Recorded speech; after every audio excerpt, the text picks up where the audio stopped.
The distinction between crimes that are inherently wrong and those that are merely prohibited by statute forms the foundation for understanding certain acts as demanding perpetual accountability. Crimes classified as malum in esse are recognized as wrongs in themselves because they violate fundamental principles of human dignity and moral order. These acts stand apart from malum prohibitum offenses, which derive their wrongfulness solely from legislative enactment. The concept of radical evil extends this framework by identifying transgressions that undermine the conditions for human plurality and moral reconciliation. Such offenses render forgiveness conceptually untenable while still requiring punishment, establishing a category of acts that transcend ordinary temporal boundaries in legal accountability. Imprescriptible crimes emerge from this philosophical foundation as offenses exempt from any statute of limitations. The statute of limitations represents a legislatively enacted temporal boundary that bars prosecution or civil claims after a prescribed period. Its absence for select crimes signals a normative judgment that certain transgressions compel perpetual accountability. In this context, treason, murder, and specific forms of child abuse occupy a central position as imprescriptible offenses. Treason and murder carry no statute of limitations under federal and state law when elements are met, while child abuse, particularly sexual offenses against minors, receives elimination or substantial extension of limitations periods in many jurisdictions. Non-sexual physical and medical child abuse typically follow standard felony limitations, but can elevate to no statute of limitations when resulting in death or qualifying as sexual abuse. The analysis of major sequential events reveals the necessity for an event-specific jurisprudential framework to delineate crimes within crimes. These events include the COVID pandemic, Black Lives Matter domestic terrorist attacks, the stolen election of 2020, border invasion and immigration crimes, CRT and DEI with discrimination against whites, and transsexuality and trans indoctrination of children.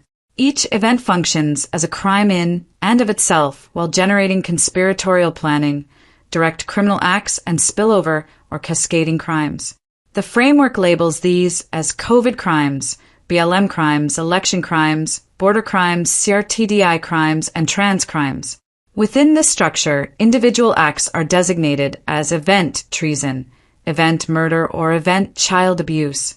All such designations carry no statute of limitations, ensuring perpetual accountability for the full chain of activity across overlapping events.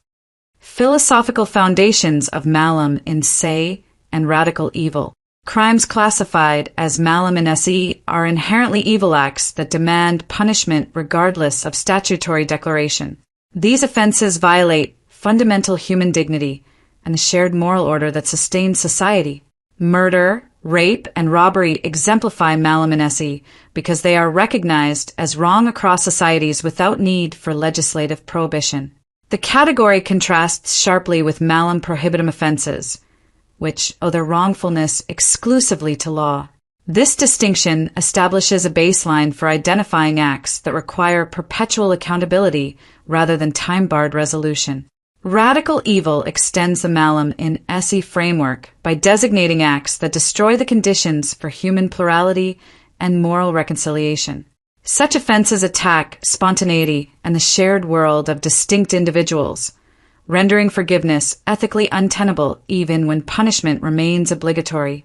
Radical evil exceeds ordinary scales of justice because it negates the preconditions for moral repair. In this sense, radical evil creates offenses where traditional notions of proportionality and restoration prove inadequate. The philosophical category aligns with imprescriptible crimes by demanding accountability that transcends temporal limits. The integration of malum in esse and radical evil into jurisprudential analysis supports the development of event-specific frameworks. These frameworks treat major sequential crises as encompassing crimes within crimes. Each crisis generates conspiratorial initiation, direct acts, and spillover effects that align with treason, murder, and child abuse.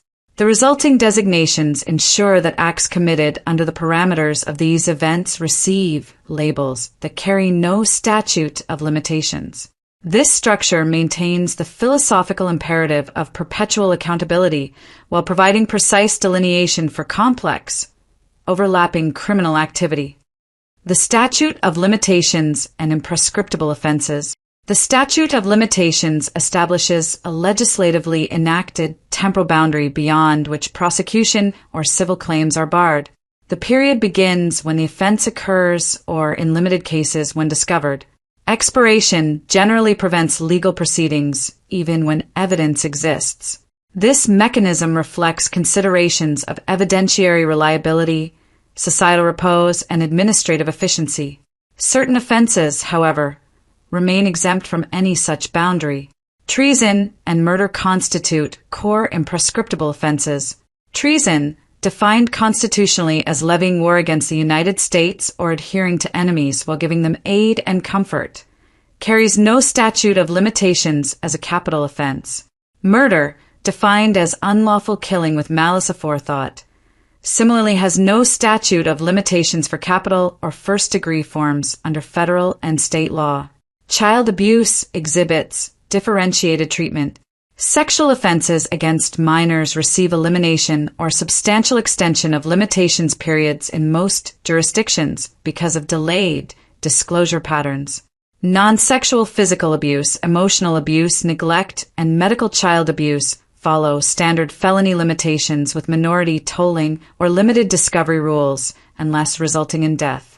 The framework of event-specific crimes builds upon these imprescriptible categories by designating acts within major sequential events as event treason, event murder, or event child abuse. This approach acknowledges that real crimes occurred under the parameters of each event but received practical immunity due to surrounding circumstances. The designations apply uniformly to conspiracy, direct acts, and spillover effects. No statute of limitations attaches to any act labeled under the framework, ensuring perpetual accountability across the sequential chain of crises. Constitutional parameters of treason and event application. Treason consists only in levying war against the United States or adhering to enemies while giving them aid and comfort. Conviction requires two witnesses to the same overt act or confession in open court. Levying war requires an actual assemblage of persons using force against U.S. authority. Adhering to enemies demands intent to betray combined with tangible assistance to a foreign power in open hostilities. The constitutional text permits broad application while judicial interpretation maintains strict parameters. The event-specific framework operates within this constitutional foundation by labeling coordinated acts within crises as event treason when they undermine constitutional order or give aid and comfort to hostile forces. The COVID pandemic aligns with this framework through coordinated policies that centralize power and restricted rights. These acts constitute COVID treason when they function as levying war against constitutional principles. BLM domestic terrorist attacks align through coordinated unrest that undermined governmental authority and domestic tranquility. The stolen election aligns through actions that subverted the constitutional electoral system. Border invasion aligns through policies that failed to protect against invasion. CRTDI and discrimination against whites align through institutional subversion of equal protection. Trans indoctrination aligns through policies that undermine family structures protected by constitutional order. Each event generates direct acts and spillover effects labeled as event treason. The framework treats these designations as carrying no statute of limitations. This structure delineates crimes within crimes while maintaining perpetual accountability. The sequential nature of the crises ensures that treasonous acts in one event feed directly into subsequent events, creating a continuous chain of imprescriptible offenses. Hypothetical event-specific labeling and sequential order. The hypothetical framework designates each crisis as an event, crime containing conspiracy, direct acts, and spillover effects. The COVID pandemic begins the sequence as COVID crime, encompassing conspiracy to amplify parameters, direct imposition of mandates, and spillover coercion that fed later unrest. BLM domestic terrorist attacks follow as BLM crime, with conspiracy through institutional support, direct violence, and spillover erosion of law enforcement that enabled the stolen election. The stolen election constitutes election crime, with conspiracy in administration mechanisms, direct irregularities, and spillover loss of trust that installed subsequent administration policies. Border invasion follows as border crime, with conspiracy in non-enforcement, direct release of unvetted individuals, and spillover exploitation networks. CRTDI and discrimination against whites constitute CRTDI crime, with conspiracy through civil rights frameworks, direct institutional discrimination, and spillover community destruction. Transsexuality and trans indoctrination of children complete the sequence as trans crime, with conspiracy in educational and medical policies, direct interventions on minors, and spillover psychological and social harms. The sequential order creates overlapping criminal activity where spillover from one event directly enables the next. Within this framework, every actor receives designation as an event criminal. Specific conduct receives labels of event treason, event murder, or event child abuse. The designations apply uniformly to conspiracy, direct acts, and spillover. No statute of limitations attaches to any labeled act. This structure delineates crimes within crimes across the sequential crises while ensuring perpetual accountability for the full chain of activity. Conspiracy, direct acts, spillover effects, and perpetual accountability. Conspiracy to initiate each event involves long-term networks operating at community, national, and global levels. These networks prepared infrastructure through policy shifts, funding, and ideological alignment over many years. Direct acts within each event include specific policies, mandates, violence, irregularities, and interventions that constituted the focal criminal conduct.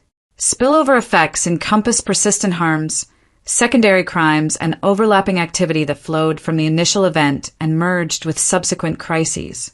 The framework labels all three layers as event treason, event murder, or event child abuse.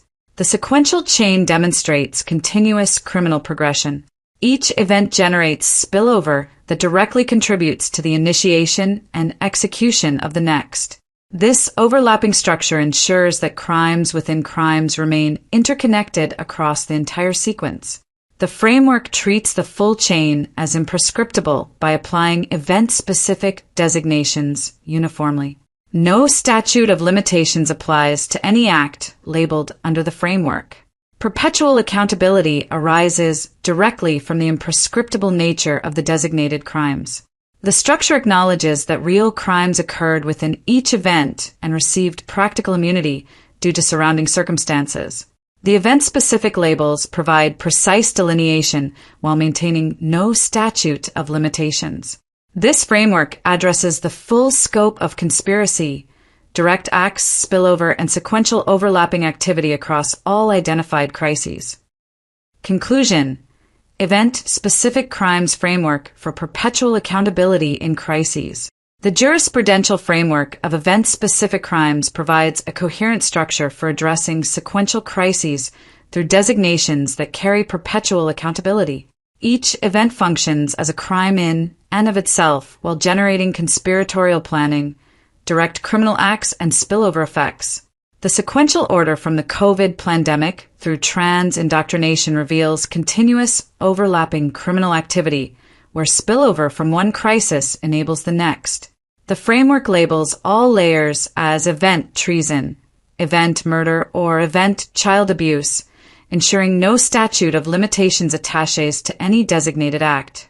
The philosophical foundations of Malum in SE and radical evil support this approach by identifying acts that demand accountability beyond temporal boundaries. The statute of limitations analysis confirms that treason, murder, and child abuse occupy imprescriptible categories when elements are met. The constitutional parameters of treason provide the textual basis for labeling coordinated acts within crises as event-specific treason. The resulting designations delineate crimes within crimes and criminals within those crimes with precision. This framework maintains perpetual accountability for the full chain of activity across the sequential crises.